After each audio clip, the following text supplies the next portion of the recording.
افغانستان سے لوگوں کو لا کر بسانا فاش غلطی تھی، سوات سے سینکڑوں دہشت گردوں کی رہائی بھی بڑی کوتاہی تھی۔ وزیر اعظم شہباز شریف نے کہا خیبر پختونخوا میں پائیدار امن کا قیام ناگزیر ہو چکا، افغانستان فیصلہ کر لے خطے میں پرامن طور پر رہنا چاہتا ہے یا نہیں، پاکستان کے خلاف زہر اگلنے کی اجازت نہیں دی جا سکتی۔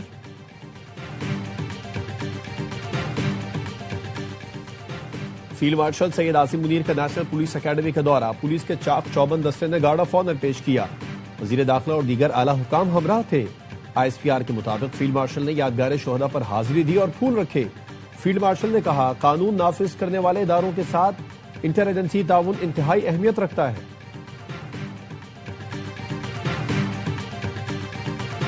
آگ سے تباہ گل پلازا میں لاپتہ 83 افراد کی تلاش، سرچ آپریشن کے دوران ایک اور لاش نکال دی گئی، جام بحق افراد کی تعداد 27 ہو گئی۔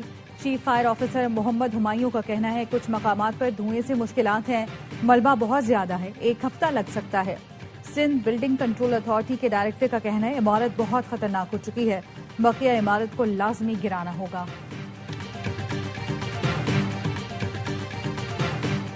اور 18ویں ترمیم ایک ڈھکوسلا ثابت ہوئی، آگ نے کراچی میں خطرے کی گھنٹی بجائی ہے، ہمیں ہوش کے ناخن لینے چاہیے۔ قومی اسمبلی میں سانحہ گل پلازا پر بحث کے دوران وزیر دفاع خواجہ آصف نے کہا آئین میں ترمیم کر کے مقامی حکومتوں کا بااختیار نظام متعارف کرائیں، سارے اختیارات صوبائی دارالحکومتوں کو چلے گئے۔ آگ گل پلازا میں نہیں ہمارے دلوں میں لگی ہے، کسی نہ کسی کو تو ذمہ داری لینا ہوگی۔ ایم کیو ایم رہنما فاروق ستار نے کہا 140A کے تحت اختیارات دینا انتظامی تقسیم کا مسئلہ ہے، اس کو سیاست کی نظر نہ کریں۔ وزیر اعلیٰ سندھ کو فون کرنا وفاق کو ذمہ داریوں سے بری نہیں کرتا۔ امین الحق نے کہا اسلام آباد کی 2.5 گھنٹے کی پریزنٹیشن میں سب اچھا ہے کا نعرہ لگایا جاتا ہے، گل پلازا میں لگنے والی آگ کا جواب کون دے گا؟ وفاق نے کراچی کو 52 فائر ٹینڈرز دیے تھے، آج صرف 36 کام کر رہے ہیں۔ سانحہ گل پلازا مجرمانہ غفلت ہے، تحقیقات کے لیے جوڈیشل کمیشن بنایا جائے۔ پی پی رہنما قادر پٹیل نے کہا ایم کیو ایم سندھ حکومت میں پیپلز پارٹی کی اتحادی رہی، سندھ کے مسائل میں ایم کیو ایم برابر کی شریک ہے۔ جماعت اسلامی اور ایم کیو ایم نے 35 سال میں کراچی کو یہاں تک پہنچایا۔ قادر پٹیل کا دونوں جماعتوں کو مناظرے کا چیلنج۔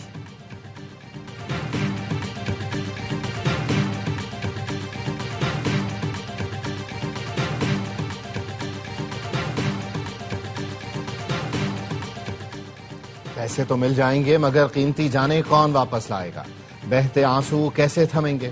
سانحہ گل پلازا کے ہم سب ذمہ دار ہیں۔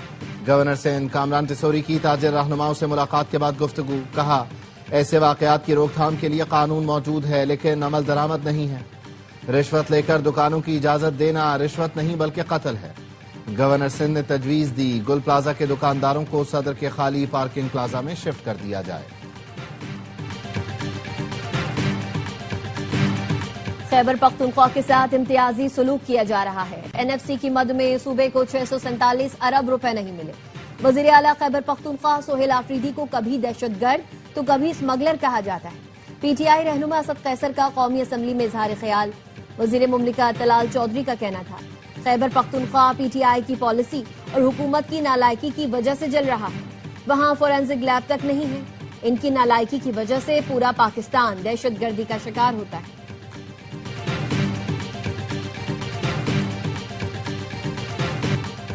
ایک مخصوص گروہ سیاستدانوں کو تنقید کا نشانہ بناتا ہے لیکن دہشت گردی کی کارروائیوں پر ایک لفظ نہیں بولتا۔ وزیر اطلاعات عطا تارڑ کہتے ہیں پی ٹی آئی دہشت گردوں کی خیر خواہ ہے، ملک مخالف ایجنڈے پر کام کرنے والوں کو جواب دہ ہونا پڑے گا، شرپسندی کی بالکل اجازت نہیں ہونی چاہیے۔ علامہ راجہ ناصر عباس سینٹ میں اپوزیشن لیڈر بن گئے، خطاب میں کہا کوشش کریں گے سینٹ عوام کے زخموں پر مرہم رکھنے میں کامیاب ہو، پاکستان مادر وطن ہے، ان حالات سے نکلنے کے لیے اپنا کردار ادا کریں۔ نون لیگ کے رہنما سینیٹر رانا ثناء اللہ نے کہا ماضی میں الجھے رہنے کے بجائے مستقبل کی طرف بڑھنا چاہیے، آئے مل بیٹھ کر معاملات پر گفتگو کرتے ہیں۔ کیا سیاسی لوگوں کو پہلے جیلوں میں نہیں ڈالا گیا؟ کیا لوگوں کو نہیں کہا جاتا تھا کہ یہ منشیات کے اسمگلر ہیں؟ کیا یہ نہیں کہا جاتا تھا کہ یہ لوگ اربوں روپے کی چوری میں ملوث ہیں؟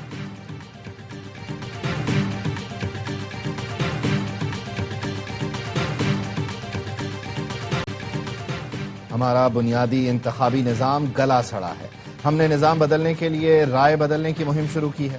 امیر جماعت اسلامی حافظ نعیم الرحمان کہتے ہیں حکومت میں شامل دو جماعتیں جو خود کو بڑی جماعتیں کہتی ہیں مگر ہیں نہیں، دونوں جماعتوں میں جاگیردارانہ نظام ہے، ورکر پارٹی چیئرمین نہیں بن سکتا۔ نون لیگ میں شریف فیملی اور پیپلز پارٹی میں بھٹو زرداری کا راج ہے۔ غزہ بورڈ آف پیس معاہدے پر دستخط کی تقریب جمعرات کو ڈیووس میں ہوگی۔ امریکی صدر ڈونلڈ ٹرمپ نے روسی صدر پیوٹن کو بھی بورڈ کا رکن بننے کی دعوت دے دی۔ فرانس میں غزہ ان بورڈ میں شامل ہونے سے انکار کر دیا۔ مراکش، ازبکستان اور قازقستان نے دعوت قبول کر لی۔ برطانیہ اور کینیڈا کا کہنا ہے غزہ پیس بورڈ میں شمولیت پر غور کر رہے ہیں۔ کینیڈین وزیر اعظم نے کہا غزہ بورڈ میں شامل ہونے کے لیے تو تیار ہیں لیکن فیس نہیں دیں گے۔ پاکستان اور بھارت کو بھی شمولیت کی دعوت دی گئی ہے۔ بلومبرگ کا کہنا ہے غزہ ان بورڈ کی رکنیت کے لیے $1 ارب دینا ہوں گے۔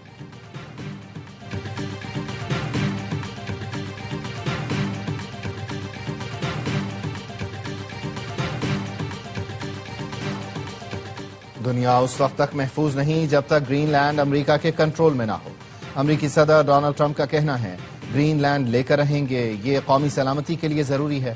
یورپ کو گرین لینڈ کے بجائے روس یوکرین جنگ پر توجہ دینی چاہیے۔ گرین لینڈ کے حصول تک ڈنمارک سمیت 8 یورپی ممالک پر ٹیرف لگانے کا بھی اعلان کیا۔ چینی وزارت خارجہ کے ترجمان کا کہنا ہے امریکہ اپنے فائدے کے لیے نام نہاد چین کے خطرے کو بہانے کے طور پر استعمال کرنا بند کرے۔ بیجنگ متعدد بار گرین لینڈ کے حوالے سے اپنا موقف واضح کر چکا ہے۔ اقوام متحدہ کے چارٹر کے تحت بنائے گئے بین الاقوامی قوانین موجودہ بین الاقوامی نظام کی بنیاد ہیں اور اس کی پاسداری کرنی چاہیے۔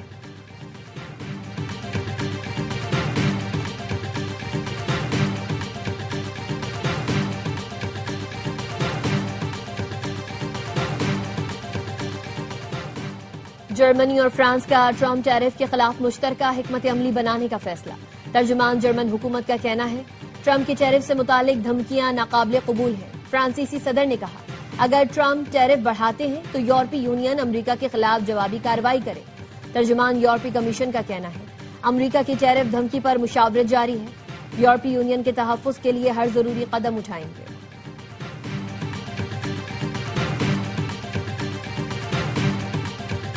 متحدہ عرب امارات اور بھارت میں دفاعی تعاون کا معاہدہ۔ صدر UAE شیخ محمد بن زائد کے دورہ بھارت میں اسٹریٹجک دفاعی شراکت داری کے لیٹر آف انٹینٹ پر دستخط۔ 2032 تک دو طرفہ تجارت $200 ارب تک پہنچانے پر اتفاق۔ UAE اور بھارتی دفتر خارجہ کی جانب سے مشترکہ اعلامیہ جاری۔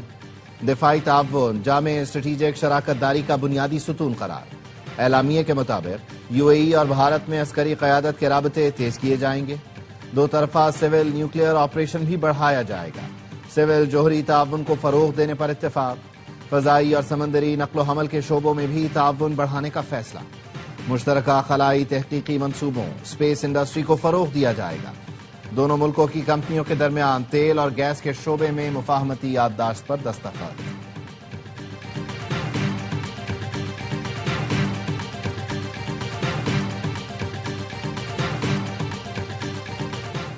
سینٹ کی قائمہ کمیٹی برائے داخلہ کے اجلاس میں پیکا قانون میں ترمیم اتفاق رائے سے منظور۔ سینیٹر انوشا رحمان نے کہا بل کے حق میں NCCIA بھی ہے۔ سوشل میڈیا پر قابل اعتراض مواد کو ہٹانے کا طریقہ کار کیا ہوگا؟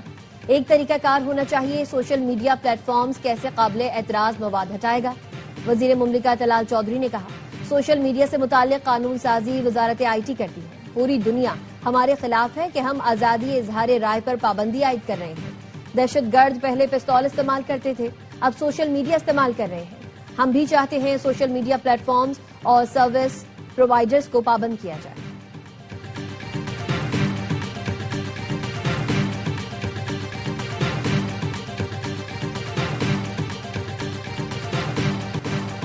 کابل دھماکے میں چینی شہری کی ہلاکت۔ چین نے افغان طالبان رجیم سے سخت کارروائی کا مطالبہ کر دیا۔ چینی وزارت خارجہ کے ترجمان نے افغانستان میں چینی شہریوں کی سیکیورٹی ہر صورت یقینی بنانے پر زور دیا۔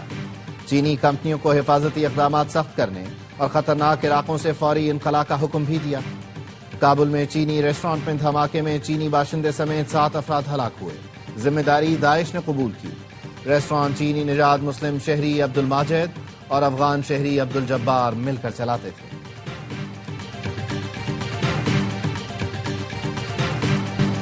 سندھ اور پنجاب کے سرحدی کچے میں ڈاکوؤں کے خلاف گرینڈ آپریشن۔